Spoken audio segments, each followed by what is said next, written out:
بسم اللہ الرحمن الرحیم۔ شعبان میں حضور اکرم صلی اللہ علیہ وسلم کا عمل۔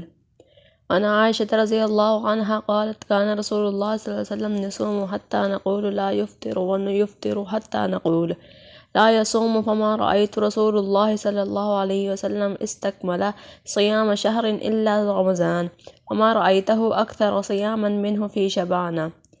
حضرت عائشہ صدیقہ رضی اللہ تعالی عنہا سے روایت ہے کہ رسول اللہ صلی اللہ علیہ وسلم کا دستور نفلی روزوں کے بارے میں یہ تھا کہ آپ صلی اللہ علیہ وسلم کبھی کبھی مسلسل بلا ناغہ روزے رکھنا شروع کرتے، یہاں تک کہ ہمیں خیال ہوتا کہ اب ناغہ ہی نہیں کریں گے، اور کبھی اس کے برعکس ایسا ہوتا کہ آپ صلی اللہ علیہ وسلم روزے نہ رکھتے اور مسلسل بغیر روزے کے دن گزارتے، یہاں تک کہ ہمیں خیال ہوتا کہ اب آپ صلی اللہ علیہ وسلم بلا روزے ہی رہا کریں گے۔ اور فرماتی ہیں حضرت صدیقہ رضی اللہ تعالیٰ عنہ کہ میں نے کبھی نہیں دیکھا کہ رسول اللہ صلی اللہ علیہ وسلم نے رمضان کے علاوہ کسی پورے مہینے کے روزے رکھے ہوں، اور میں نے نہیں دیکھا کہ آپ صلی اللہ علیہ وسلم کسی مہینے میں شعبان سے زیادہ نفلی روزے رکھتے ہوں۔